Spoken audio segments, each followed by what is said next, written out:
출애굽기 30장 17절부터 38절입니다. 오늘 본문의 배경이해입니다. 이제 분향단에 이어 물두멍에 대한 명령입니다. 물두멍에 대한 내용이 향료 제조법과 더불어 뒤늦게 등장한 이유는 아마 이것들이 분향단 사용법과 더불어 제사장들의 실제적 직무와 관련되어 있기 때문일 것입니다. 제사장들의 특수한 신분은 그들에게 부은 거룩한 향유와 그들이 매일 사용하는 거룩한 향료에서도 나타납니다. 여기서 말하는 하나님의 명령들이 사소해 보일지라도 어기면 큰 대가를 치러야 한다는 공통점이 있습니다. 17절부터 21절입니다. 물두멍 제작. 주님께서 모세에게 말씀하셨다. 너는 물두멍과 그 받침을 놋새로 만들어서 씻는 데 쓰게 하여라. 너는 그것을 회막과 제단 사이에 놓고 거기에 물을 담아라. 아론과 그의 아들들이 그 물로 그들의 손과 발을 씻을 것이다. 그들이 회막에 들어갈 때에는 물로 씻어야 죽지 않는다. 그들이 나 주에게 제물을 살라 바치려고 제단으로 가까이 갈 때에도 그렇게 해야 한다. 이와 같이 그들은 그들의 손과 발을 씻어야 죽지 않는다. 이것은 그와 그의 자손들이 대대로 지켜야 할 영원한 규례이다. 물두멍은 물을 담은 통으로서 제사장들이 성막에 들어가기 전에 손과 발을 씻는 물을 저장해 놓은 곳입니다. 성막과 번제단 사이 바깥들에 위치해 있습니다. 놋으로 만들어야 하고 받침대와 위에 물을 담아 놓는 통이 분리되도록 설계되어 있습니다.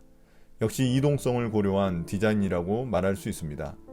제사장들은 위임식 때에는 자신의 몸을 씻는 곳이었고 대속죄일에는 대제사장이 그 물두멍의 물로 목욕을 하게 되어 있습니다. 주님은 제사장이 회막에 들어갈 때에나 번제단에 제물을 바치려 할 때 먼저 물두멍에서 손과 발을 씻어야 죽음을 면할 수 있다고 경고하십니다. 이 모든 것은 거룩하신 하나님을 섬기는 데 있어 정결함이 얼마나 중요한지 보여줍니다. 물두멍은 하나님 앞에서 자신들이 부적절한 존재임을 기억하는 장소이자 주님의 자비를 경험하는 장소입니다. 22절부터 30절입니다. 향기나는 기름 제조와 사용법. 주님께서 모세에게 말씀하셨다. 너는 제일 좋은 향품을 취하되 순수한 몰약을 500세겔, 향기로운 육개를 그 절반인 250세겔, 향기로운 향초 줄기를 250세겔, 계피를 500세겔, 이렇게 성소 세겔로 취하고 올리브 기름 한 흰을 취하여라. 너는 향을 제조하는 법을 따라 이 모든 것을 잘 섞어서 성별하는 기름을 만들어라. 이것이 성별하는 기름이 될 것이다. 너는 이것을 회막과 증거궤에 바르고 상과 그 모든 기구와 등잔대와 그 기구와 분향단과 번제단과 그 모든 기구와 물두멍과 그 받침에 발라서 이 모든 것을 거룩하게 하여라. 그러면 그것들이 가장 거룩한 것이 되며 거기에 닿는 모든 것이 거룩하게 될 것이다. 너는 아론과 그의 아들들에게 그 기름을 발라서 그들을 거룩하게 구별하고 나를 섬기는 제사장으로 세워라. 너는 이스라엘 자손에게 이렇게 일러주어라. 이것은 너희가 대대로 성별하는 데만 써야 하는 기름이다. 너희는 이것을 아무의 몸에나 부어서는 안 되며 또 그것을 만드는 방법으로 그와 똑같은 것을 만들어서도 안 된다. 이것은 거룩한 것이니 너희가 거룩하게 다루어야 한다. 그렇게 섞어 그와 똑같은 것을 만들거나 그것을 다른 아무에게나 발라주는 사람은 누구든지 그 백성에게서 끊어질 것이다. 이제 성막 모든 기구에 발라 정결하게 만들 기름을 만들라고 하십니다. 몰약, 육개, 향초줄기, 계피, 올리브 기름 등을 명령하신 비율만큼 잘 섞어 만듭니다. 꽤 많은 양의 기름이 필요한 이유는 제사장들 뿐만 아니라 성막 기구들 모두에 발라야 했기 때문입니다. 이것을 발라 거룩하고 구별된 것임을 표시해야만 했습니다. 이를 통해 이 물건들에 닿는 것마다 거룩하게 됩니다. 중요한 것은 기름 자체가 거룩을 만들어내는 것이 아니라는 사실입니다. 기름은 도구이고 그것을 바른 사람과 물건을 실제 거룩하게 하시는 분은 하나님이십니다. 주의사항도 있습니다. 향유는 제사장들의 머리 위에만 붓고 몸에는 바르지 말아야 합니다. 다만 앞서 본 것처럼 제사장의 옷에는 향유를 뿌렸습니다. 일반인은 향유를 제조할 수 없었으며 다른 용도로 사용할 수도 없었습니다.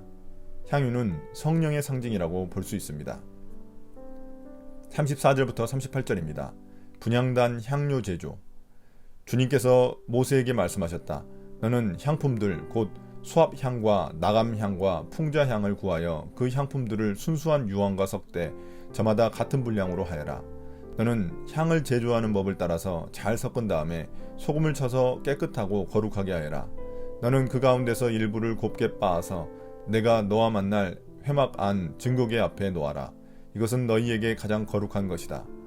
네가 만들 유황은 주의 것이며 너에게는 거룩한 것이다. 너희가 사사로이 쓰려고 같은 방법으로 그것을 만들어서는 안 된다. 그 냄새를 즐기려고 이와 같은 것을 만드는 사람은 누구든지 그 백성에게서 끊어질 것이다. 이제 분향단에 사용할 향료 제조에 대한 명령입니다. 값비싼 다양한 향품을 유향과 섞어 만들고 그곳에 소금을 쳐서 거룩하게 하고 일부를 곱게 빻아서 증거기 앞에 놓아두게 했습니다. 일부를 증거기 앞에 두라고 하셨는데 이는 아마도 분향단 근처에 일정량을 보관하라는 의미입니다. 향유와 같이 유향 또한 누군가가 다른 용도로 사용하거나 다른 재료로 다른 향을 만들면 하나님의 백성에게서 끊어지는 형벌을 받게 됩니다. 언약 백성에서 탈락한다는 의미입니다. 분향단의 향이 성도들의 기도를 상징하기에 우리가 하나님께 드리는 기도가 항상 향기로워야 한다는 것을 가르쳐 줍니다. 우리의 기도에 담긴 이기심과 욕심을 걷어내야만 합니다. 오늘의 묵상 포인트입니다. 첫 번째, 제사장들은 하나님 앞에서 직무를 수행하기 전에 날마다 물두멍의 물로 오염된 더러움을 씻어내야만 했습니다. 우리도 예수님의 피로 구원받아 존재 자체가 깨끗해졌지만 제사장들처럼 날마다 회개하며 돌이켜야 합니다. 나와 함께 하시는 하나님을 존중하고 사랑하는 마음으로 날마다 죄를 씻어냅시다. 두 번째, 제사장 성막 기구들 모두 향유를 발라 아름다운 향이 나게 하셨습니다. 우리 역시 하나님이 성령으로 기름 부어 주셔서 거룩한 제사장이 되게 하셨습니다. 그러니 우리에게도 성령의 향기가 나야 합니다. 내 삶에 죄의 악취는 없애고 그리스도의 향기가 풍겨나게 합시다. 오늘의 기도입니다. 주님, 깨끗한 손과 발로 하나님의 말씀을 순종하며 삶에서 향기가 나는 내가 되길 원합니다. 정결한 마음으로 하나님 앞에 나아가게 도와주세요. 내 기도에 섞여 있는 이기심과 욕심을 제거하고 향기로운 고백으로 주님을 찾게 해주세요. 거룩한 하나님의 백성이 되길 원합니다. 예수님 이름으로 기도드립니다. 아멘.